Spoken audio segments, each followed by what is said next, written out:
Welcome to the China Desk Podcast, presented by the Federal Newswire, with your host, Steve Yates. Welcome to the China Desk Podcast, episode 39. I'm your host, Steve Yates, Senior Fellow at the America First Policy Institute and Chair of the China Policy Initiative. A reminder to our audience, for whom we are most grateful, viewers can watch China Desk on YouTube or subscribe to hear all our episodes on Apple, Google, Spotify, and most other podcast providers. We welcome you to check out our website and show archive at ChinaDeskPodcast.com, and you can always catch up on the China Desk at the Federal Newswire as well. My guest today is Michael Sobolik. Michael is Senior Fellow in the Indo-Pacific Studies at the American Foreign Policy Council. He's the host of Great Power Podcast and author of Countering China's Great Game, a strategy for American dominance, and also the focus of our conversation today. Prior to joining AFPC, he served as a legislative assistant in the United States Senate from 2014 to 2019. Well, Michael, welcome to the China Desk. Let's jump in. Thanks for having me, Steve. I've been looking forward to this conversation with you. Well, the pleasure is ours. I have known of your work for some time and even on this book. So I look forward to today's conversation too. But before we jump into the meat of it, as I mentioned in the pre-show, we like our audience to get to know each guest a little bit. And one of those things we like to ask is your formative experience. So like when you were in third grade, did someone walk up to you and say, "What do you want to do when you grow up?" And you said, "I want to write a book about China policy." First off, I really appreciate that you incorporate this start of the show into China Desk. I don't know that I've come across a whole lot of podcasts in DC where you actually get to see the full human side of people. So I thank you. I appreciate this a lot. And it's funny because when I was little, I think the first thing I wanted to do with my life was to be a Shamu trainer at SeaWorld. I grew up in San Antonio, and the SeaWorld was pretty close to where we lived, and I still love killer whales, but that was like I think after that it was astronaut, then all that stuff. But China kind of came into my life by accident when I was in my penultimate semester in undergrad, and I kind of fell into this internship abroad program at Texas A&M, and they had a fully funded program to China. And at the time, all I wanted to do was go to London because I'd never left America before. And I called my dad for help. And I was like, "Hey, I don't know where I should go." And he was like, "You live in the 21st century. You're interested in politics. You've got to go to China." So got the ticket, 2010, went there, lived with the host family for 5 weeks, did a lot of traveling, and it just hooked me. And I kind of got the China bug at that time and couldn't shake it, and got my master's in U.S. China relations after that, and then found my way to DC, and here we are talking today. Yeah, so on that fateful trip, what were the parts of China that you saw, and kind of what were your initial impressions? Oh my gosh. So that trip was a really formative experience for me because it was a different China in 2010 than the China of today is. And I had some really frank, open conversations. Like we did an overnight train with some college students at, I think it was Shanjiaotong University, and they were aspiring members of the Chinese Communist Party. And I remember I was reading my Bible in this overnight train in not that far away from Xi'an. And we just had this, like, probably sometime at like midnight or like 1 o'clock in the morning, just really frank, open conversation about religion. And not really sure that kind of thing would happen in today's China, but it was an incredible experience. I remember, like, I climbed the Great Wall, I saw the Terracotta Warriors, we visited Yan'an, saw where Mao's Red Army stayed in the barracks during like the 30s, during the revolution.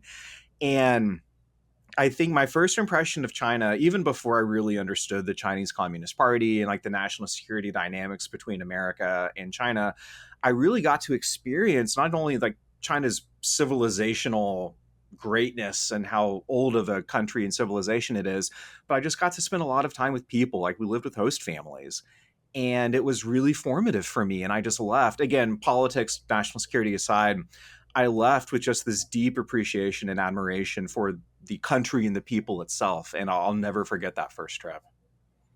Well, I think a lot of us have had some of that kind of an experience. And I think it's extremely helpful to be able to connect with people, culture, history, things like that. Although, some parts of the Great Wall might be newer than people think, but it's the same. Good to see, good to experience. Before you sort of jump into the hard business of how we deal with each other as governments and the national security challenges and all of that stuff. But knowing a little bit about where your views are today, I'm curious to know what your grad school experience was, because a lot of our graduate programs really are run by people who made their career in very different points in history, different strategic circumstances, and a lot of sort of the China policy and analysis that they're sharing with the next generation of scholars in some ways is from a day gone by in my estimation. But without prejudging what your experience was, how did you go in and how did you come out, and what did you take away from your interaction with professors, curriculum, and other experts going through that journey? Grad school was two of the best years of my entire life. I felt like a kid in a candy store, which probably makes me sound like a huge nerd, which I guess I am. But I would have read all of those books for fun. And I feel like for anyone listening to this who's contemplating grad school, a really good metric of should you or shouldn't you is, would you read this stuff in your own spare time and like seek it out for fun? And if you would, then you should go to grad school and get the diploma. But more than that, learn how to think about international security and foreign policy. And with China in particular, I went to the Bush School of Government and Public Service at Texas A&M, and the China education, I think on the one hand, really prepared me for work in the Senate and in Washington, because the emphasis there is not really teaching you how to be a good PhD student, and some master's programs do Yeah. kind of approach it that way. Bush School really prepares you how to be a public servant, which I really appreciated. But with China in particular, the overwhelming assumption with some of the professors that I studied under was that China was inexorably ascending and the US was a has-been, that the power transition theory was the correct lens of analysis to understand Washington Beijing dynamics, and that accommodation sooner rather than later was going to be the best thing that Washington leaders could muster. And I remember just kind of bristling against that as a young student, but I also really tried to be open to new information and to have points of view that challenged my own assumptions. But I left grad school, I think, more convinced than I had entered that we were in some sort of a Cold War with the People's Republic of China, and we needed to figure out a way how to win. Well, we'll hold off the Cold War idea for a moment because that is a good part of the conversation, and I strongly suspect might be a part of the book. But so you went through the grad school experience, and did you go straight from there to the Hill? But talk a little bit about what brought you to the Hill, and kind of the same thing. You come in, and the Congress can seem like this big wild adventure coming in, and then you sort of settle in and you get your routine going. What was that life like for you, working for a member who I know cares about these issues? Yeah, so the first little asterisk that I'll put, the Congress in the Senate, that was my first gig in DC. But to be really precise, I had like a 10-month period where I was just couch hopping and internship Yeah. jumping from one gig to another, desperately trying to find anyone who would take a chance on me. And I feel like anyone who's been in DC, that's a really familiar story. And I also really try to go out of my way when I talk to young students who are trying to make it in DC. If you're having a rough go at it initially, you're in really good company. And like Yeah. DC policy is a hard nut to crack, but it's not an impossible one. But it was, I remember exactly, it was 10 months and 7 days to the day, because I was counting every single one of them during that That's whole. specific. Oh my gosh, it was tough, but had a lot of support from family and friends and connections in Washington. And I finally landed in the Senate, and I was the Indo-Pacific guy in the office for Senator Ted Cruz from Texas. And whenever when I talk to young people, I always say Congress is such a great way to start your career because they don't reward expertise or like years of experience. They reward young people with a lot of energy who are fast learners. And I found myself briefing Senator Cruz on issues like North Korea policy during his own presidential campaign in 2016. That wasn't because I was really super smart on North Korea. Like I just got out of grad school, but if you're young and you find yourself in really incredible situations on the Hill, if you work with a high energy member, and it was just an honor to staff him because he wanted to be a leader on China, and I think he had and still has really good instincts on foreign policy. And he from day one, I think even before a lot of other members just really saw the dynamics between Washington and Beijing as being a huge issue that at the time very few people were talking about. It was all about Syria and Crimea in 2014 and Libya and just a whole host of other issues. And China hadn't really gotten into the central focus of DC foreign policy yet, but he was a little bit ahead of the curve. So we were able to do some really neat things there. Well, so let's transition into think tank work, which I presume is kind of the advent of your thinking about, well, maybe I should be a scribe. Maybe I should get into this. But talk a little bit about the American Foreign Policy Council and what started the project that led to your book. When I was doing my exit coffees with all my colleagues on Capitol Hill in 2019, I sat down with a number of folks and I made a point of asking each of them the same question. What is the biggest issue in U.S. China relations that you see that you know you and your boss need to get smart on, but you lack the bandwidth to really sink your teeth into? And I asked that question because in think tank world, the biggest asset that think tankers have that staffers don't have is time. And like we have the ability to sit and literally like think like very deep thoughts and also to think creatively outside of the box, that like the political considerations that will hem in a lot of policy deliberations in Congress and even in the administration. Like think tankers aren't bound by that. So the consistent answer I got in 2019 was the Belt and Road Initiative. And I expect we'll get into the details of what that is over the course of the conversation, but suffice it to say, that was the big answer in 2019. And when I went to think tank world in the American Foreign Policy Council, where I still am now, I had this idea of writing a big white paper on how to go on the offense against the Chinese Communist Party's biggest foreign policy project. And I pitched the white paper internally, and our senior vice president was like, this is too big. You need to write a book about this. My eyes got really big. I got really nervous because that was not what I planned or even intended, or at the time even wanted to do. But he convinced me and it made sense. And it was, I mean, I'll be honest, like this is the first book I've ever written. So it was kind of a messy process of trial and error along the way. I learned a lot, made a few mistakes that I would try to correct in, future publications, but I also learned a lot and had some really rewarding moments too. And the audience, again, was those same staffers that I knew wanted to get the China relationship right, but just didn't have the time to think creatively. And then the second audience I had in mind were family I see at Thanksgiving who like know me and care about the country, but don't really know that much about China. And I try to write with both of those people in mind. And what came out of it is Countering China's Great Game. Well, excellent. So now we're at the meat of our conversation. You've arrived at the American Foreign Policy Council. You have been persuaded against the better judgments in life to go ahead and write a book.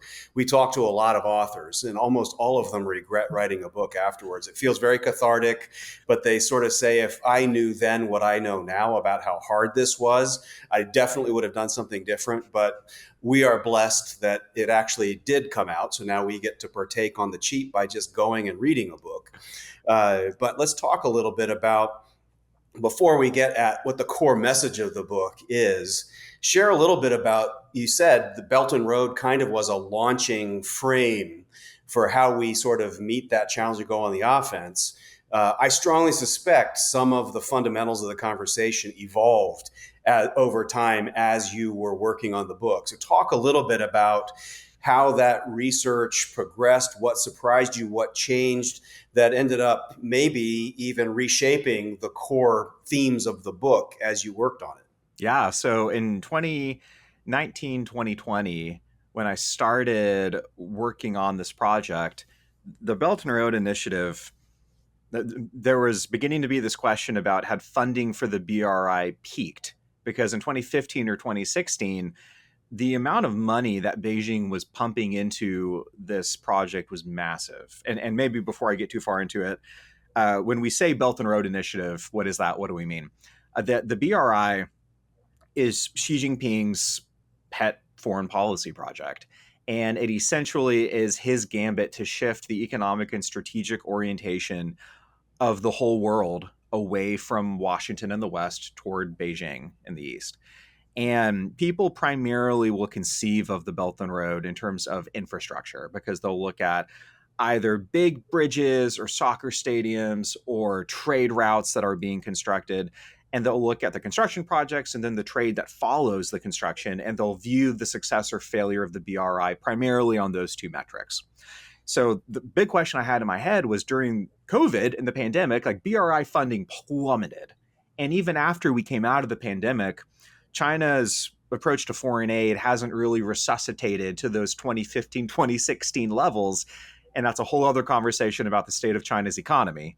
But the big question I had was, are China analysts in DC misjudging the fundamental goal of the CCP's foreign policy? And the more I studied the Belt and Road, I think what surprised me about the book as I wrote it was it is entering a second phase that I think is really underappreciated. And not just the BRI as like a project, but like the party's foreign policy is entering a second phase, which is building on the first phase of not just the infrastructure, but the political deals that have been cemented and built upon over the past decade. And they're now militarizing the Belt and Road. You see this in the Pacific Islands. You see this especially with what's happening with Cambodia and Southeast Asia. You see this in Africa, in the Middle East, and in our own hemisphere too. It is Xi Jinping's attempt to grease the skids for the expansion of China's political and military influence globally. And it's entering that second phase now. The first phase was economics. The second phase is militarization. And I think that component is dangerous and also devalued by a lot of folks in DC. And I think it's really important. Yeah, so take that as launching pad to just tell us sort of what are sort of the key messages and takeaways of the book. So you're here to say that there's a great game that's already been declared and is underway, and it's time for America to know what it is and counter it. And I'm guessing you might suggest that we have the chance to meet this challenge if we do it right. So yes, the message of the book, we briefly used the two magic words Cold War earlier in the conversation. And that is the book's starting point, which is contra to the Biden administration. We, in fact, cannot cooperate and compete and manage competition effectively with an adversary. I understand that the desire is there, and certainly they're not the only presidential administration that has wanted to try to live in this kind of positive sum world. But if you listen to Xi Jinping and the strategic direction of the Chinese Communist Party, and even Xi Jinping's predecessors, it is abundantly clear, not only to me, but to folks who have been serving at the highest levels of government recently, like Matt Pottinger, the former Deputy National Security Advisor, wrote the foreword to my book. And I think he has made the case maybe better than anyone in America recently that Xi Jinping sees China in a Cold War with America. And it only takes one country to decide there's a Cold War for a Cold War to happen. So that's proposition number one. Proposition number two is that we're currently losing. The reason I say that is if you look at all of the really tough China policies that have come out of Washington, like TikTok is a great example recently. You could look at what we've done with Confucius Institutes, intellectual property theft, countless other things too, trade. All of these issues are in response to problems that the Chinese Communist Party has created for the United States. And I remember during the tail end of my time on Capitol Hill, I took stock of all the legislation that was going through the Senate about China, and all of it was playing defense. It was almost as if we were trying to hit Control Z and edit undo our way out of 3.5 decades of engaging Beijing. And where the void that my book seeks to fill is good defense might win athletic championships, but like good defense is the bare minimum of great power competition. You need to go on the offense and force your adversary to compete on unfavorable terrain if you want to win a Cold War. And that is the blueprint that I seek to give policymakers in my book. Like, how do you go on the offense and win? So what are the core elements? People have differing ways to kind of define baskets or sort of avenues of effort. So you've sort of taken the leap historically in terms of the way American experts and leaders have talked about U.S. China policy. Of course, that's kind of where I started out. I began in the leap of this is an adversarial regime. But I guess one of the parts on that is how do you define the adversary?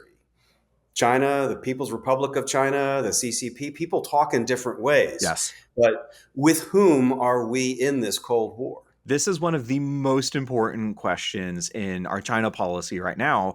And certainly, and I think you and I are in firm agreement about this, we have no qualms with the people of China at all. If anything, they suffer the most from the Chinese Communist Party every single day. The one wrinkle I bring into my book is I'm in strong agreement with what I think is an emerging bipartisan consensus in Washington that our focus is on the Chinese Communist Party. Mm-hmm. The one addendum I bring in is, yes, but China's history predates 1949 when Mao established the People's Republic of China. Like, if you're in a Cold War, one of the biggest things you need about your adversary is data, trying to understand how they see their place in the world, what makes them tick, how they compete differently than we compete. And that's really kind of dancing around this concept of strategic culture, which means that we kind of have an advantage here because America is a relatively young nation, but China has been around for like centuries, which means we have a lot of strategic data and history to pull on. And the view that I push in the book, in answer to your question of like who are we competing with, it's not just an ideological threat, it's not just an economic threat. I see the People's Republic of China as the latest inheritor of an imperialist foreign policy heritage. And if you look at China's dynasties, all the way from the Qing dynasty in 221 BC to the final dynasty, the Qing, which collapsed in like 1912 AD, China grew by a factor of 4 in that span of time. And to be sure, some of those were wars of defense, but a whole lot of them were wars of offense and expansion. And that part of China's history, I think, has been this gaping hole in our understanding ever since Nixon and Kissinger went to China in 1972. And chapter 2 of my book couches the CCP today as an imperial power. And if you look at the Belt and Road in imperial terms, you see it very starkly because like the tribute system in dynastic China was never about economic terms or turning a profit. It was about securing China's place in the world and securing the dynasty's stability domestically. And that's a huge part of what the Belt and Road is today for the CCP. So if you understand that, you see different vulnerabilities in China's foreign policy that I think you would miss otherwise if you didn't see them as an imperial power. All right, so we've got a definition, which is technically where you begin. What are the areas of effort, and how do we sort of define them for people, whether they're, as you said, family trying to understand things in the grassroots and ordinary American life, to policymakers who need this brief to organize their legislative activity or activism on policy? So maybe we can start with policy and then end with the broader public. The chapters 5 and 6 of the book are competitive strategies that I think, if implemented or at least if tested, we could begin to gain the competitive advantage against Beijing. So Chapter 5 asks a really simple question. Where is the Belt and Road Initiative weak globally, and how can we exploit and test those weaknesses? Chapter 6 asks the question, how do those vulnerabilities trace back to the CCP's vulnerabilities at home within China itself? And maybe I can spend a little bit of time digging into that, because I think that's where some of the really competitive, subversive options are for policymakers. If we learned anything from COVID, the Chinese Communist Party was more worried about stopping information about the virus than they were about stopping the spread of the virus itself. And Americans died because of that. And how the party relates to information is not just this human rights issue, it's a national security issue and literally a homeland security issue for Americans. And it's interesting, if you look at the Belt and Road and like the informational component of China's foreign policy, a lot of what they're exporting with like 5G telecommunications is like censorship in a box. That's like the dream of any despot in the Middle East or Africa, because it allows them not only to have better insight into what is being spoken or communicated, but to censor it too. But the rub there is all of that information that rulers in Africa and the Middle East are surveilling. In many cases, it's getting piped back to Beijing also. But like, why does China do this in the first place? Like, it's impressive that they can, have such insight and such an iron grip over speech, but it also is a sign that they're insecure and that they're afraid of their own people.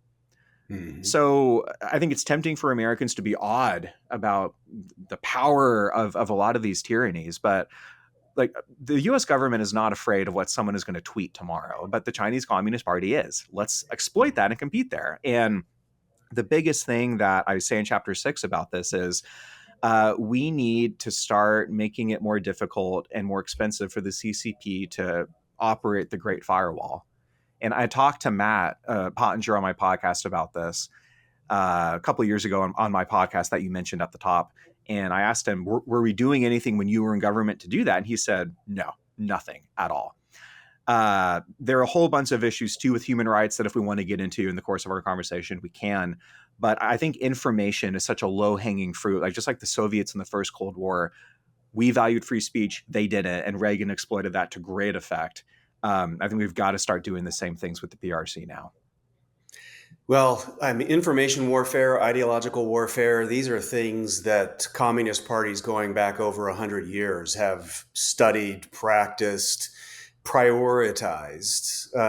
And in free societies, typically, we seem to either devalue it or think that it is dirty or otherwise just do a really crap job of trying to execute on it.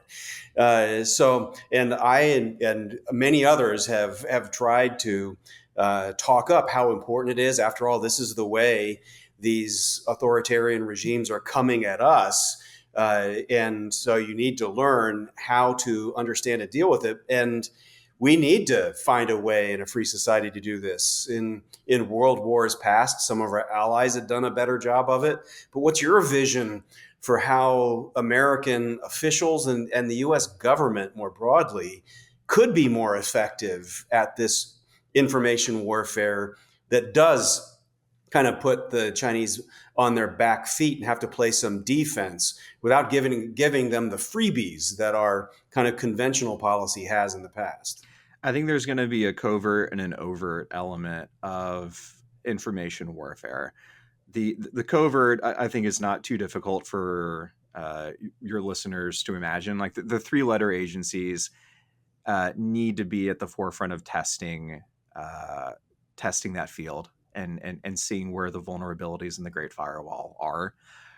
But overtly, I think this is where presidential leadership really matters a lot. But even, I think one of the best things we have going for us is that even if you have a White House, like I would say the one we have today, that is hesitant to kind of compete in this domain. Like, when I worked for Senator Cruz, one of the best things he ever did was advance a piece of legislation to rename the street in front of the Chinese embassy after Dr. Liu Xiaobo, who was a Nobel Peace Prize laureate in China, like a democratic activist. And again, if the CCP is afraid of its own people, let's press that pressure point. And this bill became a top 3 lobbying priority for the Chinese embassy in Washington and their UN mission in New York because it was an embarrassment for them.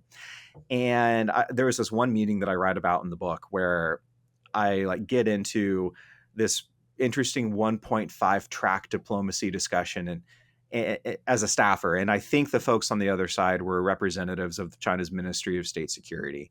And they mention in this meeting that I took with them, the Ministry of Foreign Affairs is ready to let Liu Xiaobo's wife leave China. Like, they've had it. This is bad press for them.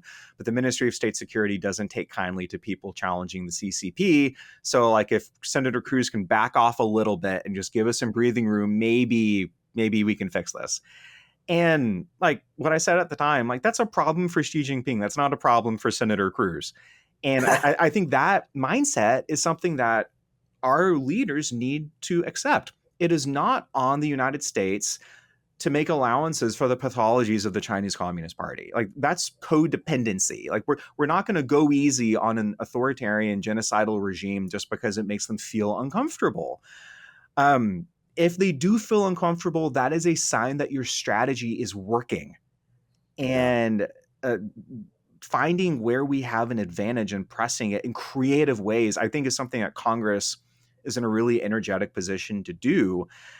And it's basic, but there's this Reagan quote that I came across recently, something about to the effect of, when democracies cease telling the truth about their adversaries, they seek telling the truth to themselves. Yeah. I think that's a great North Star. Yeah, absolutely. So beyond sort of the framing and the information warfare part of this, which I wholeheartedly encourage people to jump into and give some real thought to, what do you see as kind of the highest priority policy challenges facing the U.S. right now with regard to the CCP? So TikTok was really important. I think in the short run, it was the most urgent issue of policy importance for America. You had half of the United States on an app that was controlled by our most dangerous adversary in the world.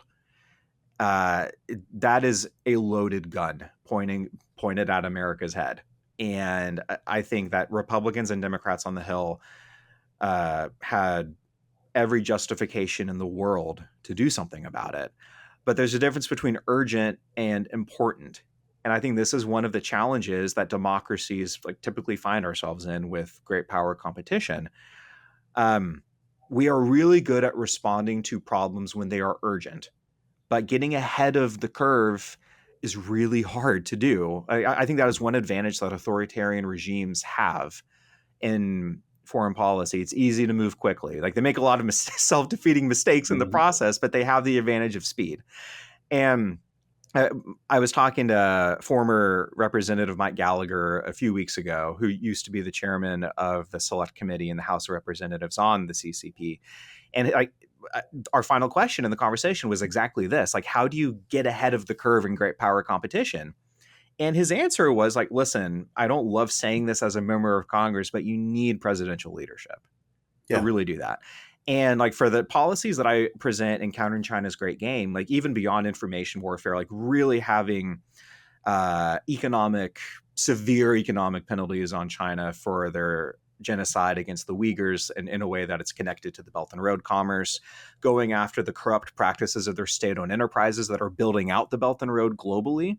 Like, doing that would make it fundamentally impossible to cooperate with them on anything of meaning. Like, what the Biden administration is doing, the reason they have what I would call these meaningless cooperative dialogues with them is because they're going easy with them on competitive actions, and they're holding a lot of leverage back. If you really compete to win, all of that ability to have those really friendly dialogues dissipates overnight. And I think, like, I have a long list of policy initiatives that I think are urgent and important, but the only way you get to addressing them in the first place is if you have buy-in at the very top that we need to get ahead of the crisis before we find ourselves in another 1941 moment. That is, I think, the only way in our system that we get to that spot of advantage.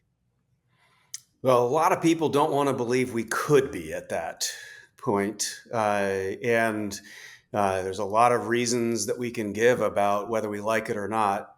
It's the CCP that's kind of put us in that position. After all, we showered them with friendship, privileged access to capital and technology and our society, our education system, and all of that. And the thanks we get is an unwanted strategic challenge and potential conflict. Actually, a conflict I would argue we're already in. After all, when you have 100,000 casualties in your own homeland per year, courtesy of fentanyl, it's hard to say it's even just a Cold War at this point. There's actual dead Americans. Yes. And so I think that the framing of this couldn't be more important right now. And I hope people will take the deep dive into the book. But before we sort of zoom out on this, a couple of things that we like to talk about with all of our guests. One is this general principle of reciprocity. It's always fascinated me, the unequal access that we have sort of soothingly tolerated for a very, very long time. And it's resulted in a tremendous transfer of wealth and an empowerment of a threat that is now on our shores. So what role in your study and sort of assessment of where we need to go does a notion of reciprocity play and how we should think? I think reciprocity is one of the best litmus tests to expose who the CCP is. Because if the United States were to sit down tomorrow and say, okay, listen, we're fine to let TikTok operate in America if you allow Facebook, Twitter, and Instagram and all these other apps to operate inside of China.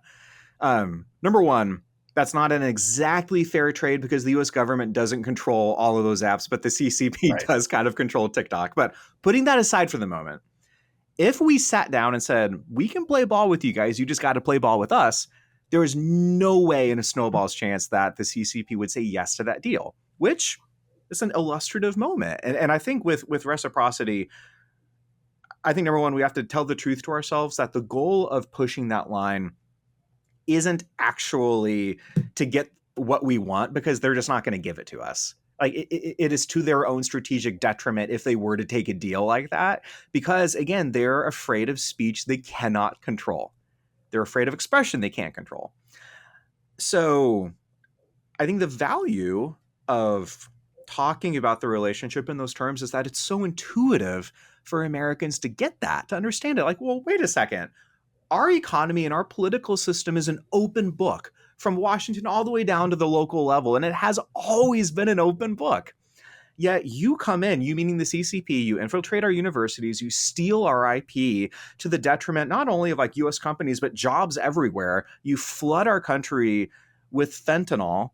And when we try to enter your market, you have this like super long list of all these requirements we have to fulfill. Foremost among them is like creating these joint ventures where we kind of have to give up our IP. Like, what is this? Like, none of this is fair. None of this is free. And like, fair and free are concepts that Americans just at a guttural level understand quite well. And I think this is one reason why public opinion about China is in the tank across the board in America right now, because they're starting to understand with even more vibrancy, this is who we're dealing with. And I think that sober realization is a good thing, even though it feels uncomfortable. Well, I really like the way you framed the value and purpose of the concept of reciprocity. We've had a lot of bites at that apple, and a lot of them have value, but I really like that one. The other area that I like to zoom out on the conversation is how we engage with our allies and partners. A lot of times when people look at U.S. China, they just look at two countries. And in some ways, I really loathe that because it gives the PRC an advantage that it hasn't earned. And really, I see it as the CCP versus the free world. It's not the US versus China, and we're trying to ask or pressure others to join our bandwagon. This is a challenge to them, too. And some of them are being mugged by reality now, like the Philippines never wanted to jump onto this. And it wasn't the US with a grand memo or offer that brought them into the fold. It was water cannons by the equivalent of the PLA Navy, Coast Guard, whatever they were, that sort of forced the issue. So talk a little bit about whether it's from your book or just your body of work. How do we kind of rebut this canard of people who say, oh, but our allies don't want to have to choose between the US and China, and we're sort of anti-ally if we're trying to push them into a conflict, which obviously is not what our objective is. That's right. That's right.